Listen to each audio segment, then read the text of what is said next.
Bonjour à tous. Dans cette petite vidéo, je vais vous faire un rappel sur le cours de calcul d'incertitude et erreur.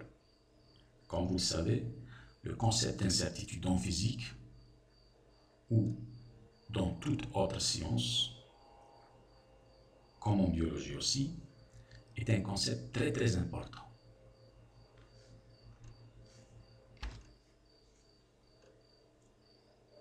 Quand on vous dit faites un calcul d'incertitude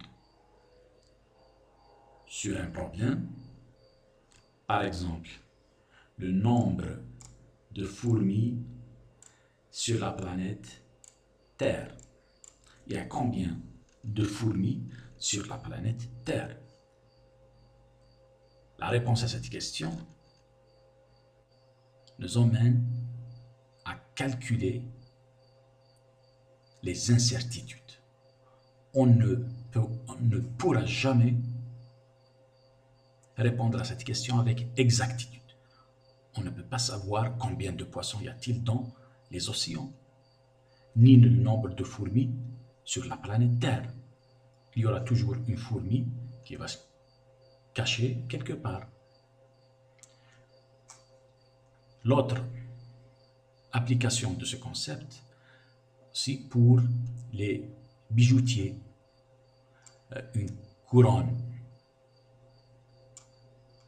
d'un roi ou d'une reine, on ne pourra jamais savoir si c'est de l'or ou si c'est un alliage de cuivre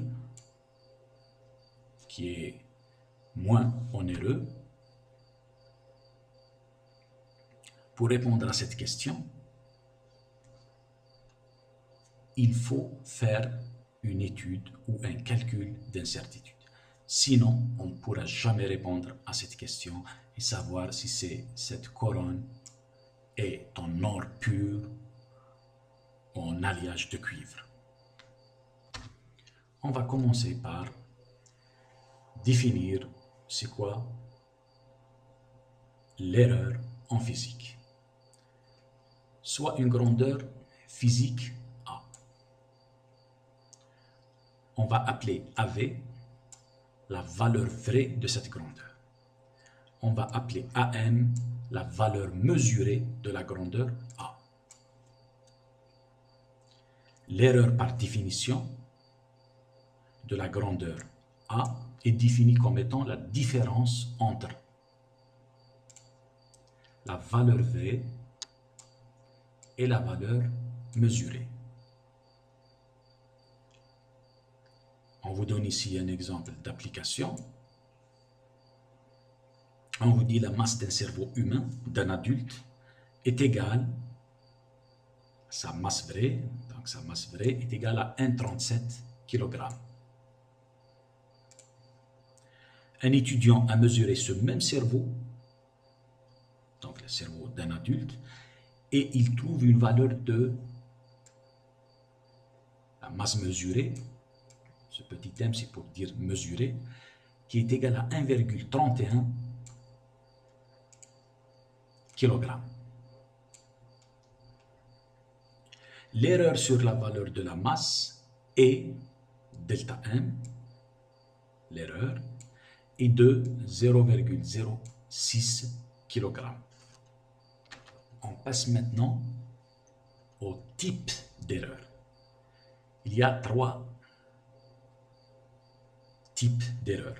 Il y a ce qu'on appelle les erreurs grossières, les erreurs systématiques et les erreurs aléatoires. Les erreurs grossières sont les erreurs dont les valeurs diffèrent de façon significative des résultats d'une série de mesures.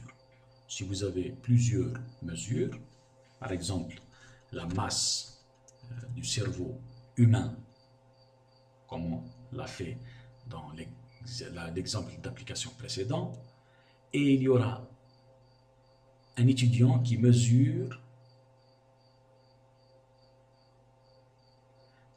la masse de ce cerveau qui est égale à 5 kg. Alors qu'on a vu que la masse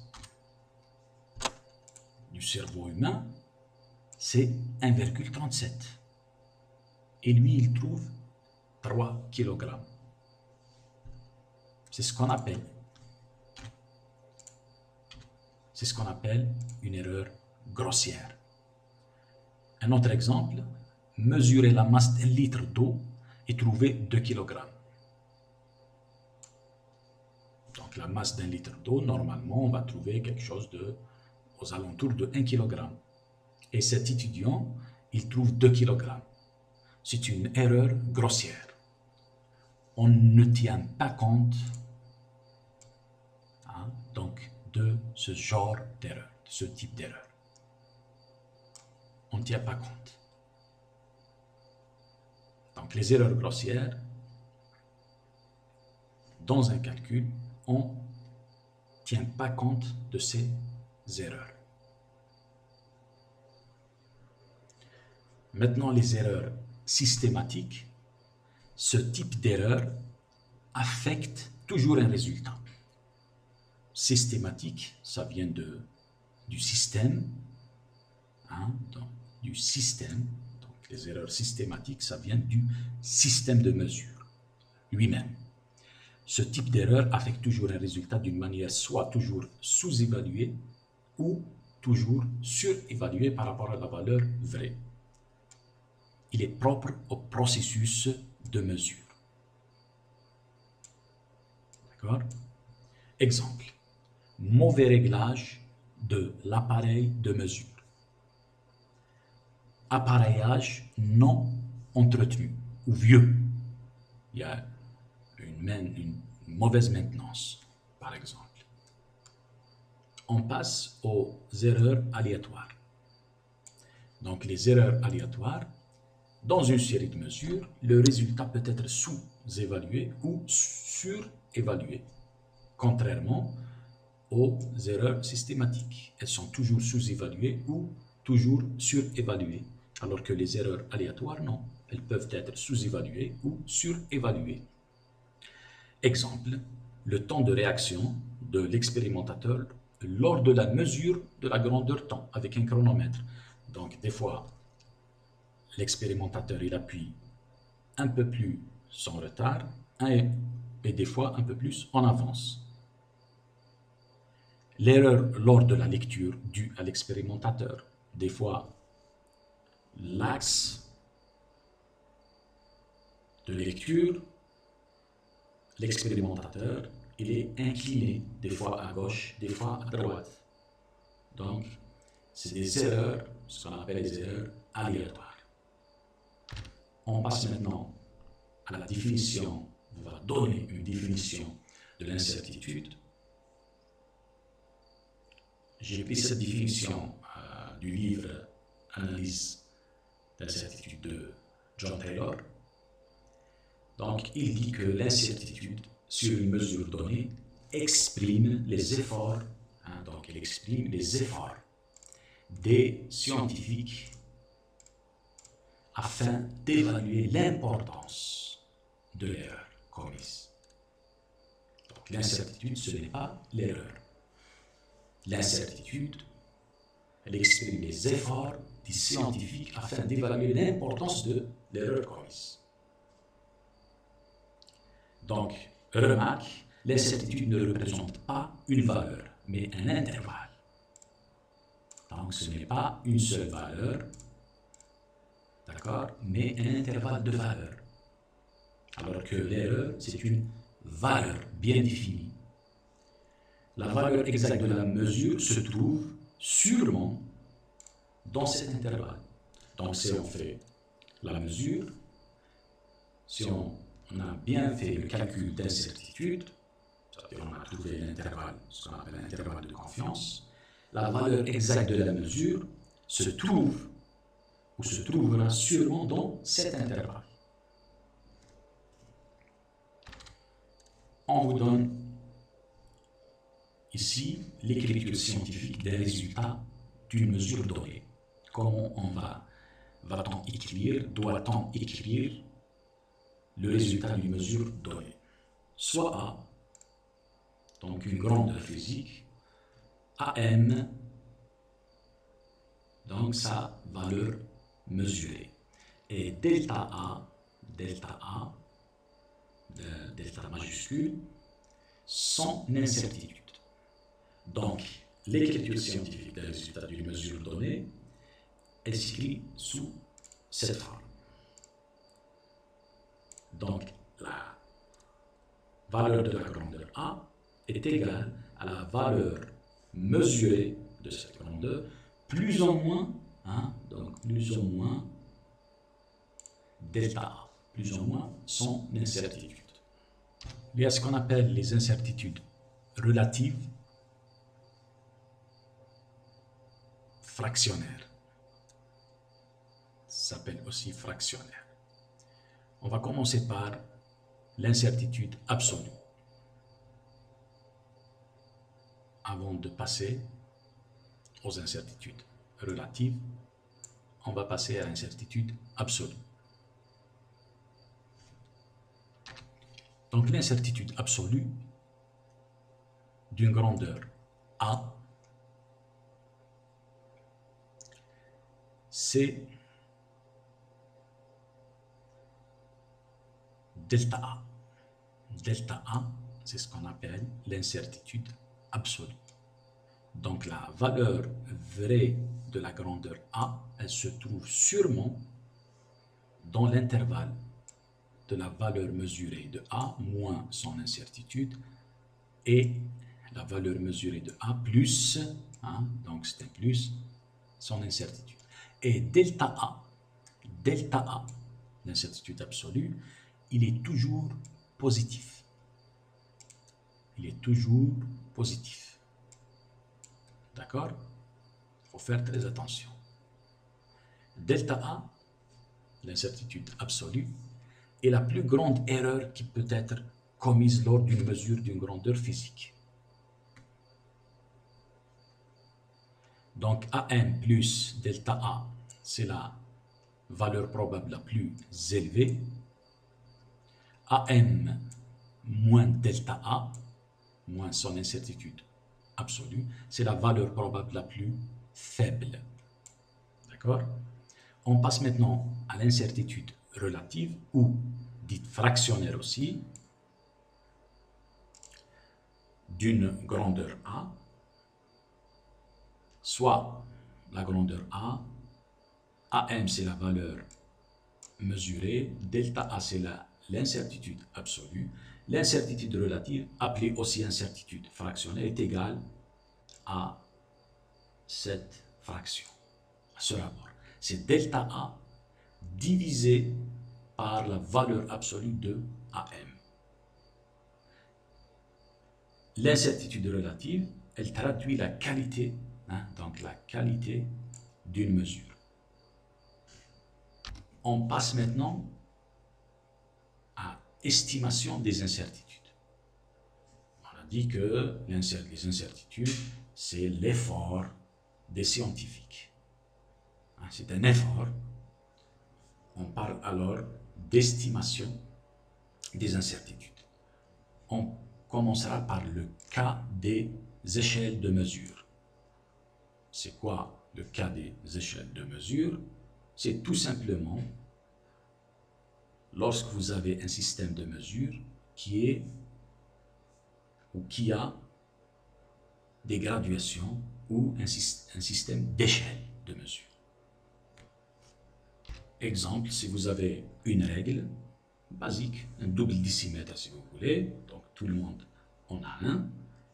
Vous avez le double décimètre, c'est quoi? C'est un instrument de mesure de longueur.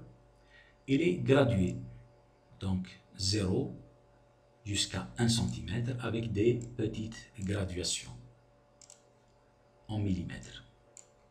Et celui-là, c'est les grandes graduations, c'est des centimètres. Il y a l'étape à suivre pour estimer l'incertitude de ce système de mesure ou de cet instrument de mesure. Premièrement, il faut repérer la plus petite graduation de l'échelle. La plus petite graduation de l'échelle, c'est le 1 mm. D'accord? C'est le 1 mm. Entre deux petites graduations, la valeur de cette longueur ou de cette distance, c'est 1 mm. Il faut diviser cette graduation par 2. Donc 1 mm divisé par 2, c'est 0,5 mm. Donc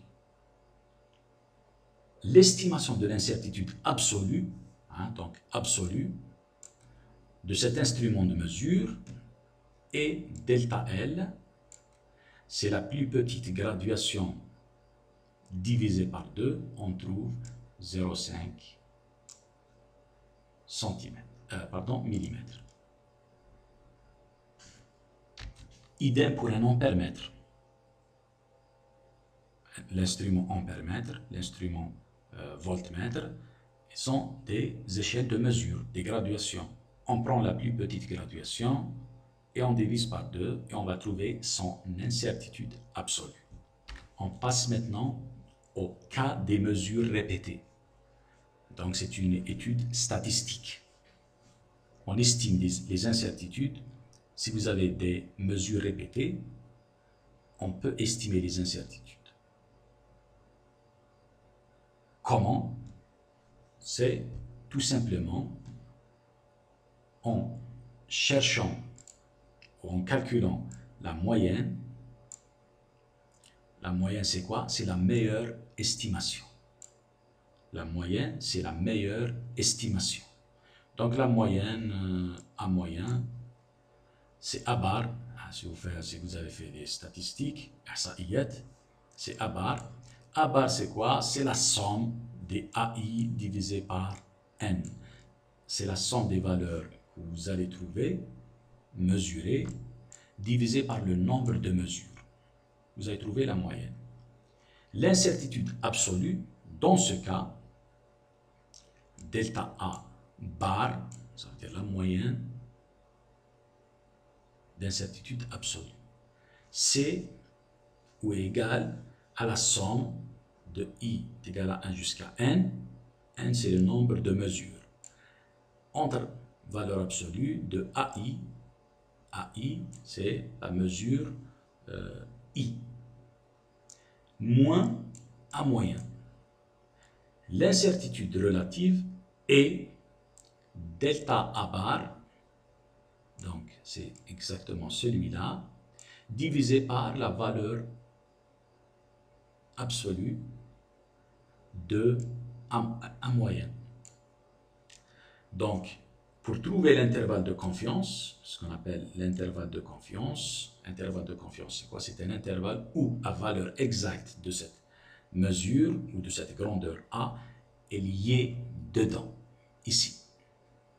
Donc, dans cet intervalle, la valeur vraie de A, elle appartient à l'intervalle A moyen moins delta A bar jusqu'à A moyen plus delta A bar. Maintenant, on passe au calcul d'incertitude et non pas l'estimation. C'est le calcul d'incertitude. Donc, le calcul d'incertitude se fait pour les grandeurs qu'on ne peut pas mesurer directement. Exemple, je peux mesurer la longueur d'une table ou d'un bureau, mais je ne peux pas mesurer la masse de la Terre directement. Est-ce que vous avez saisi? Je ne peux pas mesurer la masse de la Lune directement. Je n'ai pas une balance qui va me donner ou qui pourrait me mesurer la masse de la Lune, la masse de la Terre. Je ne peux pas mesurer le rayon de la Terre directement.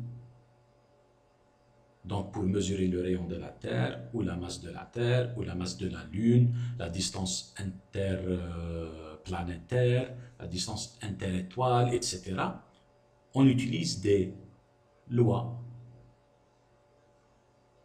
Donc, c'est des mesures indirectes.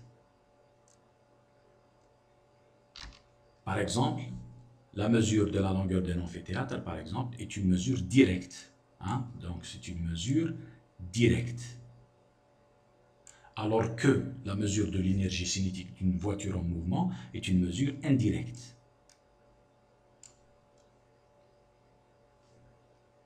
Donc, les mesures indirectes, généralement, c'est des fonctions. Donc, la valeur de la grandeur A est en fonction à plusieurs variables. Si vous avez par exemple l'énergie cinétique, EC, c'est 1, est égal à 1 demi mv carré. Donc m c'est x, v carré c'est y, v c'est y. Donc vous aurez une fonction à deux variables, etc.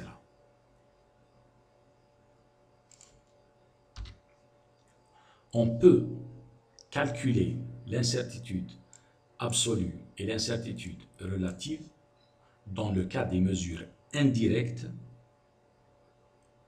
avec deux méthodes, j'ai oublié un S ici, distinctes.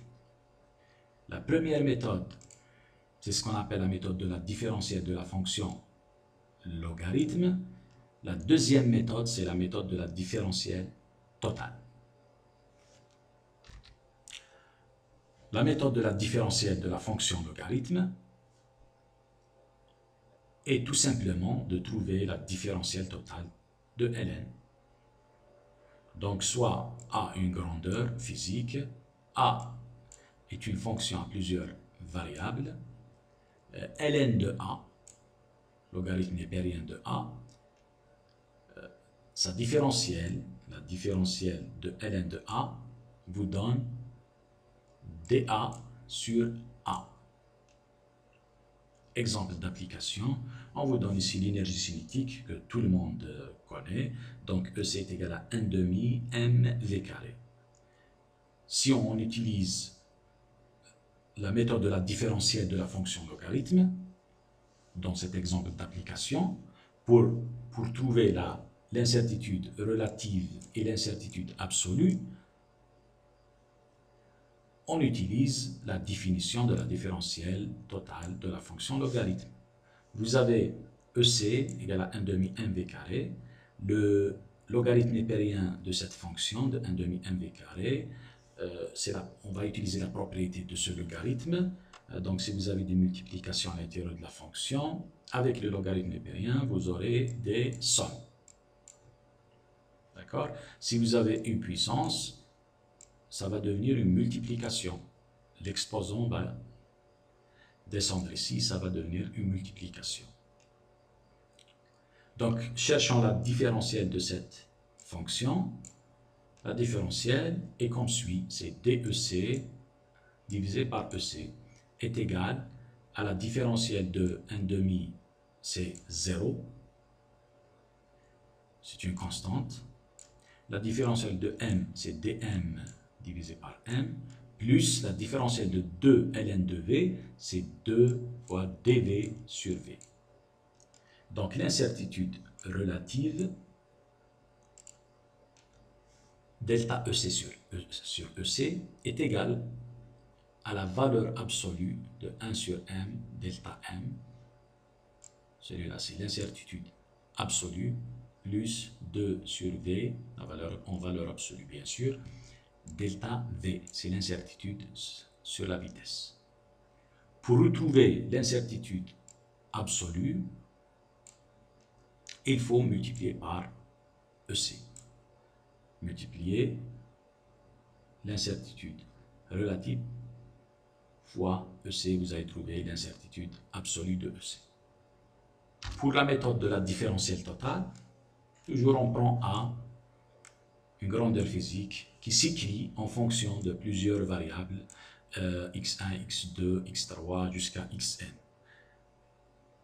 La différentielle de la grandeur A, par définition, la différentielle de cette fonction à plusieurs variables, est égale à la dérivée partielle de f par rapport à x1 fois dx1. La même chose pour la deuxième variable, plus la même chose pour la troisième variable, plus la même chose jusqu'à la dernière variable, ou la variable n. Exemple d'application, la même chose, on va utiliser l'énergie cinétique. C'est exactement le même exemple d'application que la méthode précédente. Là, ici, vous avez une fonction à deux variables, m et v. Celui-là, c'est une constante de 1,5. La différentielle totale de cette fonction, EC, on va appliquer la définition, ce qu'on a vu ici. Donc, vous avez deux variables, vous aurez deux termes. Le premier terme plus le deuxième terme. Donc, le premier terme, c'est la dérivée partielle de EC par rapport à m, à la première variable, dm plus la dérivée partielle de EC par rapport à la deuxième variable CV. Quand on calcule, on va calculer ces deux termes, donc celui-là et celui-là. On va les calculer. Quand on passe à l'incertitude absolue, on doit mettre ce qu'on appelle les valeurs absolues pour chaque dérivée partielle. Celui-là, il est toujours positif, d'accord? Donc, on a vu dans la définition de l'incertitude, il est toujours positif. Pour avoir celui-là positif. Donc, on met les valeurs absolues. Quand on calcule celui-là, à la fin, on trouve delta EC est égal à V carré sur 2, valeur absolue, delta M, plus la valeur absolue de MV, delta V. Pour l'incertitude relative, il faut diviser par EC. Quand on divise par EC, donc EC c'est 1,5 MV carré, on calcule, on fait un petit calcul et vous allez trouver le résultat.